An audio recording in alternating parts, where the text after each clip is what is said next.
Siyabonga baba ukuhlangana nabantwana bakho kulolu suku. Kepha ukuhlangana kwethu makungabe ukwazi kwethu nokuhlakanipha kwethu. Simema wena ke phakathi kwe-interview egameni lika Jesu. Mangingakhulumi ngokuqonda nangokwazi kwami kepha mangikhulume ongithume kona esizweni sakho. Amen. Amen. Say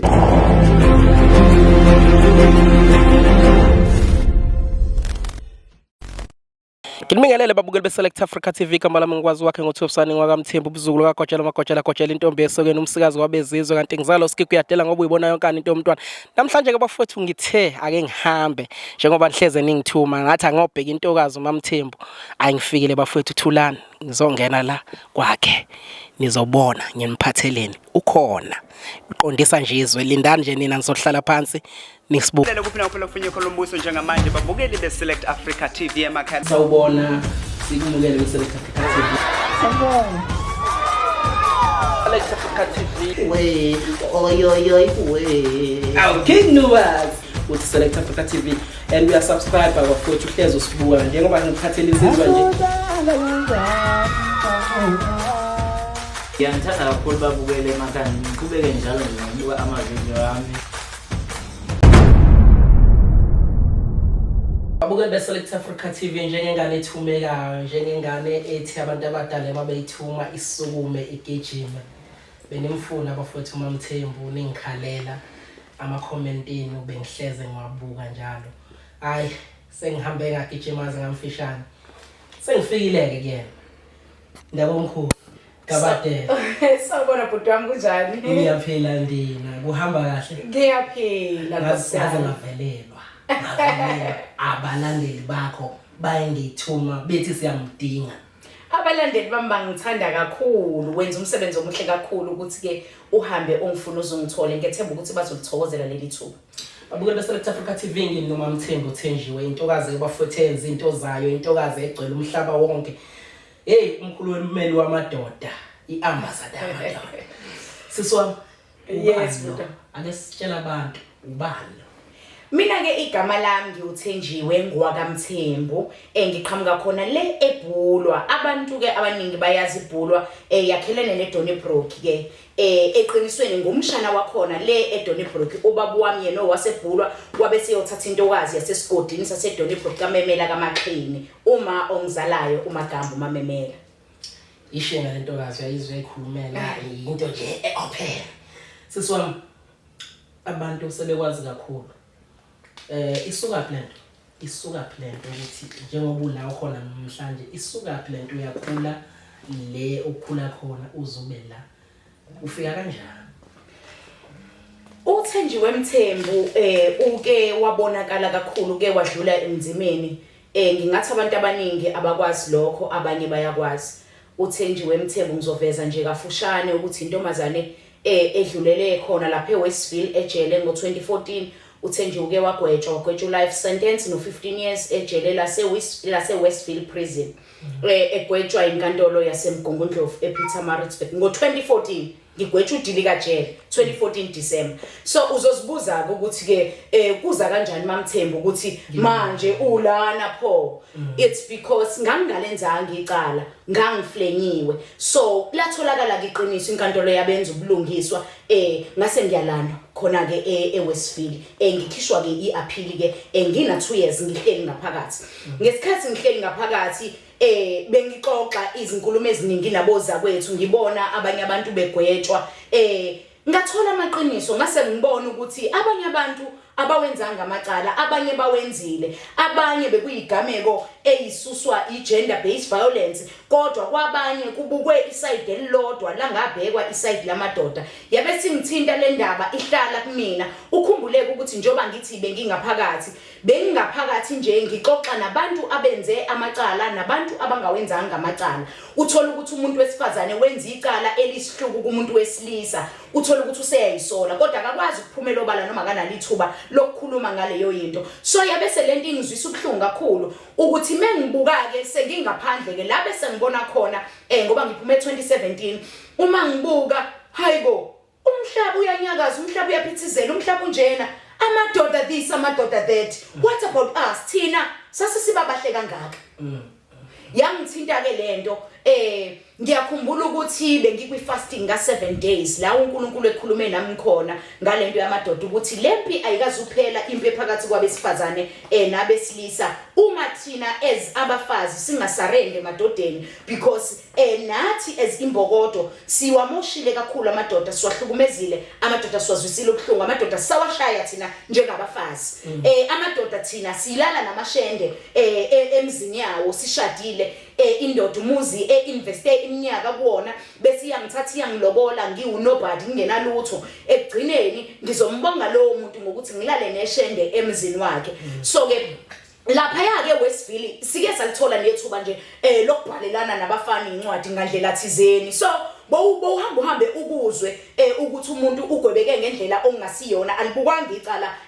ukuthi ke kubhekisiswe inhlangothi zombili kuthathwe nje ukuthi owesilisa uyena ngumhlukumezi kanti lo wesifazane naye unako manje ukuzisola ukuthi wamhlukumeza owesilisa ngandlela thizeni ukhumbuleke bhuti wami akusibona bonke abantu besifazane abahlukumeza amadoda ngokunjalo nabesilisa kusibona bonke abahlukumeza abantu besifazane uma Mthembu ke uye wathatha isinyathelo sokuthi akake athi cough out athi speak out ekhulumela icala lalaba besilisa ukuthi masingayibhekisisa lento singayinqanda lento ye gender based violence kunokuthi sithukuthelisa amadoda because amadoda right now ayabila anentukuthelo because afila sengathi wona awanakiwe and ngabe sengibuka ukuthi uyazi abantwana bethu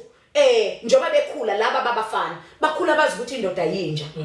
and indoda ikhali and indoda yona ivumelekile ukukhuluma noma ayinamhlaba indoda kufanele ukukhuluma wesifazane ebese kubosha indoda ngabe sengibona ke mina njengoba Mthembu ukuthi kunokuthi ngife nayo lento uNkulunkulu esekhulumile kumina ukuthi khuluma emhlabeni umhlaba ukuzwe uma Mthembu ke ngingasho ngithi utheme ifika ngaphakathi waba yibona again wazalwa kabusha sisiwami uma ngibheka and usibeke isimo sakho kwaba into enzima ibe njani impilo kubantu ade bekubona ungaphakathi uma usuphuma bakumukela kanjani la ngaphandle abantu abaningi babekholelwa kakhulu kuThenjiwe Mthembu bangamukela kahle kakhulu kungabe ngiqamba amanga yesi yayikhona leyo ngcosana eyayinakungcwasa ngoba yayikade ikholelwe ukuthi ngiyenzile lento yes kodwa angigxilanga kulabo bantu because babe nama issues zabo kodwa iningi labantu ngingathi nje uma Mthembu ekukhuleni kwakhe ube intombazane ethe noma isafunda leko primary bayazi othisha abangifundisile kusukela emabangeni aphansi kuze kube ngifinyelele high school bengiyintombazane enegalelo elihle kakhulu kweza ama solution nokuxazulula inkinga zabantu even emndenini indaba ithi mayisihlule amadoda ekhaya ebese kutholakala ukuthi ake nibize le ntombazanyana ngoba igalelo lami liyaziwa bese ngihlaliswa phansi kuthiwa mntanami sinenkinga sifuna izixazululo nakwa ngazuthi sekuzohlakazeka umndeni kodwa ngisho amagama amabili amathathu bese kube khona isolution igama lakhe uThenjiwe Mthembu babukeli beSelect Africa TV uyena lo engithumeke yena namhlanje ke nginayo bafowethu la intokazi nje siyixoxela siyayizwa impilo yayo ila ikhona akubanga kuhle indlela yayo ibenzime indlela bafowethu umuntu ke seningamthuka nje kanti anazi ukuthi uphumaphi siswami kunezinto ezenzakalayo phakathi kwempi enzima because abantu besifazane amadoda ayakuthokozela kakhulu ngoba uyawakhulumela abantu besifazane bayakuzonda kakhulu ngoba ukhipha iqiniso labo yes injani ke impilo lapho iziphi inkinga ohlangabezana nazo ke lapho ngike ngathi icebo likaNkulunkulu mangiqala ukukhuleka la nifika ngike ngathi icebo likaNkulunkulu alinakuvinjwa ngempilo yomuntu uNkulunkulu mayesekhulumile wathi yenza umsebenzi wami uyakhava protect yes uyazi mangaxoxela into eyisimanga abantu besifazane bangizonda lapha ya enkundleni zokuxhumana mangingena eThekwini edolobheni la seThekwini mina ngikikizelwa abantu besifazane ukudlula abantu besilisa ngendlela abantu besifazana abangithanda ngayo abantu besifazane ngingakusho nje kucaca ukuthi bangithanda sakumnyanya kanjena so uma bekhuluma lapha enkundleni zokuxhumana bengihlasela bakithi sengiya understand kodwa nje angifuni ukubaqambela amanga umhlaba uyazi emathilini ngoKesha Mamthembu sizwa ngevoice noma ngabe ngisifihle ngemask Mamthembu siyakuthanda siyazi ukukhuluma iqiniso kuphela ukuthi usukhuluma esidlangalaleni usukudalula imfihlo zethu ukudalula izinto ezenziwa abantu besifazane ezibhlungu injongo noma inhloso kaMamthembu kwakuukuthi ake ngibhekise umuntu onga-understand ukuthi why ngikhulumela amadoda ngangibhekise kutheni buka phela ukuthi amanye amadoda kungathithi sishiya umfazi nezingane not ngoba bekuyinhloso enye isuke kade ithi iyadlala bese iyathatheka ifike lapha sigawulwe zabekwa kunemithi ifike idliswe igqosha imithi ulamba abantwana kubhidlika imizi ngomuntu wesifazane ongashadile oyintombi nje othathe indoda kade khwithana nendoda yomfazi oshadile ngokomthetho mawumlalela kahle uMamthembu ama video wakhe uMamthembu iningi lawo abalwela kakhulu abantu besifazane ukuthi umuntu owesifazane ofike semthukwa kwi content yami ufika thuke ngokuthi nama video kaMamthembu athatha isikhathi athi kuba madenyana ngokwedatha kuhamba ixesha umuntu alalele upeace angafuni ukuthola the real gist yendaba ukuthi what is this content all about le content imayalana nokuthi abesifazane nabesilisa babe nokubuyisana because siyadingana kodwa siyadingana angikwazi ukuphila without umnyeni noma ukuphila ngaphandle kobudlelwano ukuthi ngibe nomuntu ozonkitaza kwadalwa lokho kuyimvelo noma ngane imali eningi kakhulu kodwa ngiyadinga uthando so ke ngenzela bona abantu besifazane ukuthi abahlale behleka ngoba as much as ngilungisa ukuthi bantu besifazane yekani ukufaka imithi ngaphansi yenye ye video kaMamthembu etrende kakhulu leyo reach it's about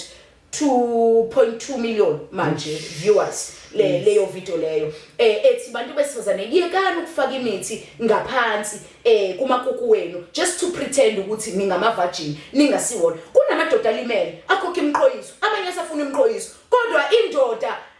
mayikhula noma abantu abafana abancane uma bekhula abazi ukuthi kuyini ukubreak virgin yes abazi ukuthi mawubreak virgin ufunele kwenzeke njani so lento ke ilimaza abantu abaningi abanye basakhokhela imqhoyiso abangayazi eyayingekho othola ukuthi umqhoyiso owawakhiwe uqinile ngapha methu uyadlula umuntu ukuthi idluku ukuthi idlopho ukholokothele wena kodwa bewazi ukuthi ulele nevirgin uyayibona inkinga abantu abahlangabezana nayo and le nkinga isazoshaya ingane zethu zabafana bakwethu iSelect Africa TV mina ngihleli noMamthembu la intokazi isikhiphela ihluba udlube ukhasini siswami uyangena kuma social media abantu bakumukela kanjani and yini le icabanga ukuthi okay inkulumo zami kuze izofika kubantu angikhethi social media yini le yakucabangisa leyo into kwakuukuthi i-social media iyona nto engiyibona ukuthi ikwenza ukuthi usheshe ufinyelele la ufuna ukufinyelela khona and the more ukwi-social media akukho la ungafiki khona even overseas kulula ukuthi wena ukhumbule phela manje overseas ukuthi kufanele ngibe nepassport ngibe noma visa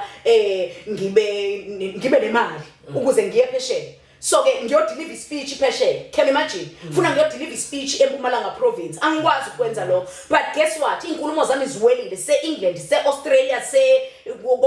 UK zona zonke indawo eziphesheya zisabalela inkulumo zami ziko Nigeria ziko Zimbabwe ziko Mozambique inkulumo zami ziko Swazini ziko Pretoria Johannesburg nginama followers ayinqwaba yonke indawo if angikhetha nge-social media bengeke ngize ngifike endawo because kuyimali ukuthi uyodeliver speech endaweni ethize bayibeka caca siswami asingene emndenini umndeni wakho uyayenza lento beqala bakubona uyatrenda kuma social media bathini because ezinye izinto uthola ukuthi bathu bengayi-understand mhlawumbe umuntu ohlekisana naye ayi-understand lento iy'ngane zakho zingayi-understand uma wenzani bathini angive nginenhlanhla kodwa wami nginenhlanhla kakhulu ifamily yami ikholelwe kumina ngisasengaphakathi ejele ngidonsa isigwebo sento engazange ngaze ngayenza umndeni wami uleke wakholelwa kakhulu kumina and okunye amaphupho kaMamthembu abehluke kakhulu kunawo wonke awabantombazane ebengikhula nawo emphakathini khona le eBhulwa. Ngingasakhulumela ifamily yodwa, ngikhulumela even isigodi engisuka kusona engikhule ngaphansi kwaso. Ba excited kakhulu because bayasho ukuthi finally kubukeka ngathi iphupho lalengane noma izifiso zayo seziya ngokuphumelela because le ntombazane ibiphupha ngezinto ezihlukile kunabanye abantu. Angikusho ukucaceke embuzweni wakho ukuthi ifamily yami ingisupporta kakhulu, more especially uma wami uMamemele akeve ujabule ngohlobo oluyisimanga. Mamemela siyabonga mama ukuzizalela iqhawe lentokazi enje, intokazi ekwazi ukwakhizwa. Sisiwami ubaba wekhaya ukhona. Ngingakusho ukuthi ke uMamthembu njengamanje uMamthembu wake washada. Ilokho ayingenele ejele eqaleni. Wake washada uMamthembu. Njengamanje uMamthembu usalabhayiwe ukulabhay iring le iengagement ring kusakhishwe nje kusalotsholo angisho njalo kodwa ngizonibiza maduze sizongishaya nje maduze ngizowagqoka amasudi uhulumeni akalivulizwe ngoba ngifuna ukuthi ke ngingamema abantu abayifew umeme nje ungasali umuntu ngeke abalandeli bami bayithandele into ukuthi bebengekho emshadweni wami so ke ake livule izwe bakithi. Ubaba wasekhaya usupportive ngendlela eyisimanga. Ngicabanga ukuthi kuyabonakala bhuti wami uma ngivela lapha ukuthi ngivela ngiqhakazile. Uyazi umuntu esifazana one stress umbona ngisho ebusweni, nendoda ene stress uyibona ngisho ebusweni. Ngokunjalo uMamthembu uma umbuka Nkosi yami akanabo sinki igcwele umamathekile umuntu esifazane nje nendoda emjabulisayo yabonakala iyangijabulisa ngibe nenhlanhla sengihuzukile nami nami sengihuzukile bosisi abalandeli bami abalandeli bami ngihuzukile bake bathi abanyosisi Mamthembu sometimes you talking from experience. Yes. Ezinye zezinto ake ngikusho ukucace lokho I'm talking from experience. Ezinye zezinto engizikhulumayo I'm talking from experience. Akusi joke lokho. Bangakusho as if basuke bengiphoqa. Okunye kwezinto engizikhulumayo ngizikhuluma from experience enayo. Ngisengihuzukile nami. Sengishayekile nami. As much as mina ngikhulumela amadoda but ngiyawazi amanye amadoda ukuthi awamile kahle. Njengoba nathi saziwa ukuthi abanye bethu abamile kahle. Yes. Babukeli beSelect Africa TV mina nginoMamthembu la lona ningithumile ukuthi angize yena. Siswami from now uhamba indlela yakho. Usibona isimo sakho sinjani? Uyamukelwa emphakathini, uyasupporteka, uhulumeni wenza njani ngawe because izinto ezakhayo lezi ezibalekile and uma uqhubeka nempilo ikusasa lakho ulibona liyapi nalento yenzayo. Angikusho ukucaceke manje ukuthi ke emphakathini ngamukelwe kahle kakhulu. Abantu besilisa engibamele bangamukele kahle kakhulu. Angiphinde futhi ngikusho lokho ukuthi kuyiqiniso ukuthi abantu besifazane bake bangangithanda. Yabo mangiqala le content bake bangangithanda abantu besifazane bangangifuna abantu besifazane. Bangithuka bangi-attack abantu besifazane but ke bengi happy because bengazi ukuthi uma kuphuma iqiniso vele kusezonyakaza umhlaba bakithi kufana noma kuzalwa ingane kuba khona imihelo so ngase ngithi nje ngoba ngikhuluma iqiniso angimele ngifele effect ukuthi sengiyikhulumile. Uyayibona leyo nto leyo. So ke bangamukela kahle abantu emphakathini kwa ukuthi ke isupport angakayitholi kahle kuhulumeni. Kungenzeka ke ukuthi uhulumeni angakatholi mhlambe ukuthi ngifinyelele ngqo kuyena gaqala. Ngiyokujabulela kakhulu ukuthi uma kungakhona abayizikhulu zikahulumeni abangizwayo basondelele eduze nami mhlambe bake bangizwe nje ukucela nje interview nomuntu uhleli naye ukhulumisana naye uza ukuthi injongo yakhe noma inhloso zakhe zibheke kuphi ngoba inhloso zami azizimbi. Angihlose kona ukuthi abesifazane balwe nabesilisa. Ngihlosa ukuthi kube khona ukuthula nama solution njengoba ubona nje amadoda wevexaba ukuchitha since uMamthembu akhuluma lezi zinto ambulula le mfihlo zokuthi kukhona imithi efakwayo ulahlekelwe umndeni through ukuthi ubanjwe ngemithi kukhona izichitho ezisetshenziswayo, izinto eziningi ezisetshenziswayo nokuhlukumezeka uMamthembu, izinto akhuluma ngazo izona zonke le ndaba zomachitha, izona zonke le ndaba zokuthi abantu besifazane bayakwazi ukondlisa indoda eyodwa. Uthi uwedwa nje odla ingane ezintathu, uthi uwedwa wondle ingane kodwa uthola ukuthi yondliwe obaba abathathu, wena ubaba wesithathu kuleyo ngane, kodwa ingane uma wayo uyondlisa amadoda amathathu. Mind you le ngane yomuntu oyedwa. So amadoda ayazi ukuthi ke sekufanele aqaphele aqikelele. Nibonile futhi iso lezwe like layibhala lezinto uMamthembu umeqeda ukisho lento saqala zagadla abhum. It's just that abekho abasangiconfront abeze ngqo kumina bathi Mamthembu yes siyabhala manje ngento oyishoyo kodwa sibhala sakuntshontsha kanje ngoba babhala sakweba umsebenzi wami nothi sakungikhawula babhala sakweba into zami uyumuza umuntu noma esekhuluma ukuthi okay itopic kaMamthembu kodwa ke samntshontsha lento yama followers uMamthembu lento akayenzela ngabalandeli uMamthembu lento ingaphakathi othandweni kuyena njengoba besho ukuthi usuka phi nayo. So ke ngiyonxenxa kakhulu ukuthi ke uhulumeni ake athi ukusondelela kumina bakithi ngisicashalala nakona angidume ngalutho futhi ke angizalwa insizwa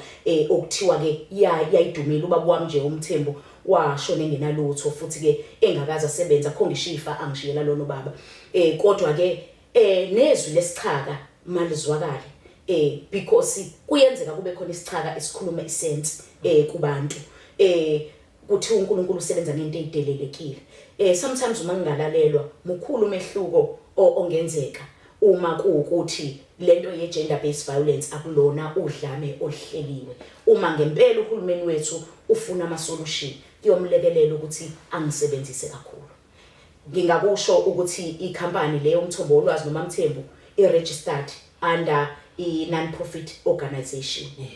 Yes. So ngiyoyithanda kakhulu uxhaso kuhulumeni nokuthi ezwe nje ukuthi ngizimisele ngani ukuqhubeka ngiyaphambili. Into engihlukumeza kakhulu egcoba inhliziyo yami ukuthi sihleli nezingane zabafana ezidlwengulwayo. Ingane yakho bhuti wami yomfana iyadlwengulwa kodwa ayikwazi ukukutshela ngoba yazi ukuthi udlwengulwa okwentombazana. So once ingane yakho yakutshela ukuthi idlwenguliwe iyazi ukuthi izohlekwa ukuthi uyistabane izobizwa ngalelo gama how ulalwe endaweni ethize wena how ingane zabafana nina maniqoqa ingane zamantombazana ngenani endlini buye ngaphakathi sekuhlwini nishiye zabafana kanti abadlwenguli sebetargethe ingane zabafana nihleli nezingane zabafana ezidlwenguliwe azikhulumi uhulumeni akakanginikele lithuba lokuthi ke ngimqoqele lobufakazi abone ukuthi into ekhona lengikhuluma ngayo bahlukumezekile abantwana babafana bekhula besazoba amadoda abakhule kahle bazokhula bezilwane lezi ezishiwoyo bazokhula beneenga nentukuthelo befuna ukuziphindiselela kunoma ubani bazophenduka oMalgajo because lama rape amangako ukudlwengulwa ingane zabafana kodwa bese kuyathuleka.